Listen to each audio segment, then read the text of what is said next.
আসসালামু আলাইকুম রহমতুল্লাহি প্রিয় দিনু বায়ু বোনেরা, কাছে এবং দূরে যে যে জায়গা থেকে আজকে আমার এই কথাগুলা শুনতেছেন, সবাইকে অসংখ্য অসংখ্য ধন্যবাদ।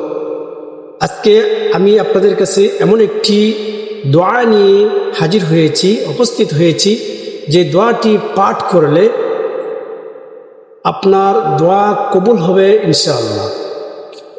শুক্রবার, বৃহস্পতিবার দিন অথবা রাতে যদি এই আমলটি আপনি করতে পারেন, ইনশাআল্লাহ আপনার দোয়া কবুল হবেই হবে। যতক্ষণ পর্যন্ত কবুল না হবে, আল্লাহ তাআলার আরশ পর্যন্ত কেঁপে যাবে। আজকের এই আমলটি প্রথম থেকে শেষ পর্যন্ত সবাইকে দেখার অনুরোধ রইল, এবং সবাই দেখে আমল করে দোয়া করবেন। ইনশাআল্লাহ আপনার সেই আমল করে যদি দোয়া করতে পারেন, অবশ্যই আপনার দোয়া আল্লাহ তাআলা রাব্বুল আলামিন কবুল করবেন। যদি কোনো ব্যক্তি বৃহস্পতিবার দিন অথবা রাত্রে এই আমলটি করতে পারেন, আল্লাহ পাক রব্বুল আলামিন তার দোয়া কবুল করে নেবেন। যতক্ষণ পর্যন্ত তার দোয়া কবুল হবে না, আল্লাহ তাআলা রব্বুল আলামিনের আরশ কাঁপতে থাকবে। বৃহস্পতিবার দিন অথবা রাত্রে যদি আপনি আমলটি করতে পারেন,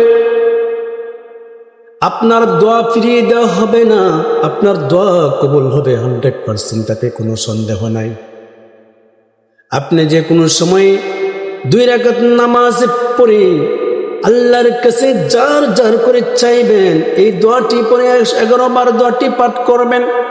আর এই দোয়াটি 11 বার পাঠ করার পর আল্লাহর কাছে যা চাইবেন, আল্লাহ তাআলা আপনাকে তাই দিবেন। প্রথমত আপনি সুন্দর করে ওযু করবেন।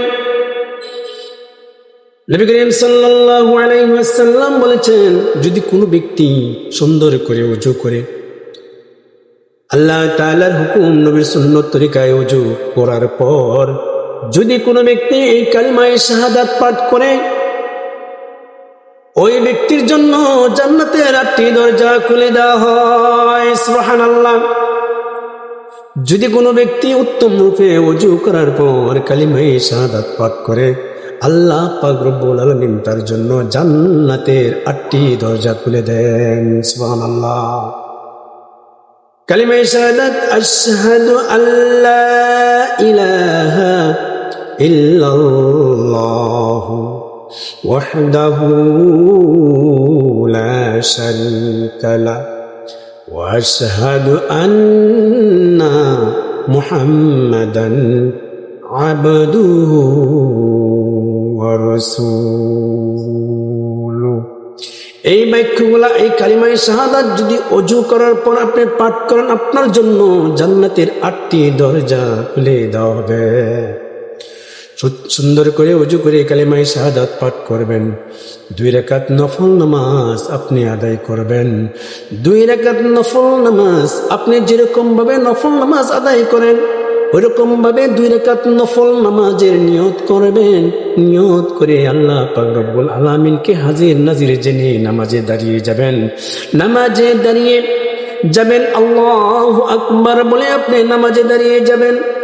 আল্লাহ পাক রব্বুল আলামিনকে হাজির নাজির জেনে 2 রাকাত নফল নামাজের নিয়তে আপনি দাঁড়িয়ে যাবেন। নফল নামাজের মধ্যে আপনি যে কোনো সূরায় পাঠ করতে পারেন, আপনার যা মন চাই তাই পাঠ করতে পারেন। আপনার যে কোনো সূরা আপনি জানেন, যে সূরাটুকু আপনি জানেন, সেই সূরাটা আপনি ওই নামাজের মধ্যে আপনি তেলাওয়াত করবেন। 2 রাকাত নামাজের পর, 2 রাকাত নফল নামাজের পর আল্লাহ পাক রব্বুল আলামিনকে সন্তুষ্ট করার জন্য আল্লাহ তাআলা রব্বুল আলামিনের বিভিন্ন তাসবিহ তাহলিল আপনি পাঠ করবেন। সর্বপ্রথম নিজের জীবনের গুনাহ আল্লাহ পাক রব্বুল আলামিনের কাছে ইস্তিগফার করে ক্ষমা চেয়ে নেবেন। কমসে কম 11 বার আস্তাগফিরুল্লাহ আল্লাযী লা ইলাহা ইল্লা হুয়াল হাইয়ুল কাইয়্যুম। যে কোনো ইস্তিগফার আপনি পড়তে পারেন, 11 বার ইস্তিগফার পাঠ করবেন। আল্লাহ তাআলার কাছে জীবনের গুনাহ আত্মসমর্পণ করবেন, জীবনের গুনার জন্য লজ্জিত হবেন, জীবনের গুনাহ ক্ষমা আছে আল্লাহ তাআলার কাছে বলবেন, আল্লাহ যেন আপনাকে মাফ করে দেন। ইস্তিগফার এরকম ভাবে পাঠ করবেন, আস্তাগফিরুল্লাহ আস্তাগফিরুল্লাহাল্লাযী লা ইলাহা ইল্লা হুয়াল হাইয়ুল কাইয়্যুম। যে কোনো ইস্তিগফার পড়তে পারেন। আস্তাগফিরুল্লাহ, এতটুকু ইস্তিগফার পড়তে পারেন। আস্তাগফিরুল্লাহ ইন্নাল্লাহা গফুরুর রহিম। আস্তাগফিরুল্লাহ পড়বেন প্রথমত। দ্বিতীয়ত আল্লাহ পাক রব্বুল আলামিনের হাবিব নবী করিম সাল্লাল্লাহু আলাইহি ওয়াসাল্লামের উপর আপনি দুরূদ শরীফ পাঠ করবেন। মুহাব্বত নিয়ে, অন্তরে মুহাব্বত নিয়ে আমার নবীর উপর আপনি দুরূদ শরীফ পড়বেন। মন থেকে আমার মায়ের নবী রাহমাতুল আলামিনের উপর আপনি দুরূদ শরীফ পাঠ করবেন। যে কোনো দুরূদ শরীফ পাঠ করতে পারেন। দুরূদ ইব্রাহিম পাঠ করলে সবচেয়ে উত্তম। দুরূদ ইব্রাহিম আমি আপনাদের সম্মুখে একবার পাঠ করে দিচ্ছি, আপনারা শিখে নেবেন। আল্লাহুম্মা সাল্লি আলা মুহাম্মাদিন ওয়া আলা আলি মুহাম্মাদ কামা সাল্লাইতা আলা ইব্রাহিম ওয়া আলা আলি ইব্রাহিম ইন্নাকা হামিদুম মাজিদ। আল্লাহুম্মা বারিক আলা মুহাম্মাদিন ওয়া আলা আলি মুহাম্মাদ কামা বারাকতা আলা ইব্রাহিম ওয়া আলা আলি ইব্রাহিম ইন্নাকা হামিদুম মাজিদ। আপনারা যে দুরূদ শরীফ পড়েন সেটাই পড়বেন, সাল্লাল্লাহু আলাইহি ওয়াসাল্লাম। আপনি এতটুকু দুরূদ শরীফ আপনি পাঠ করতে পারেন, তবে 11 বার পাঠ করবেন।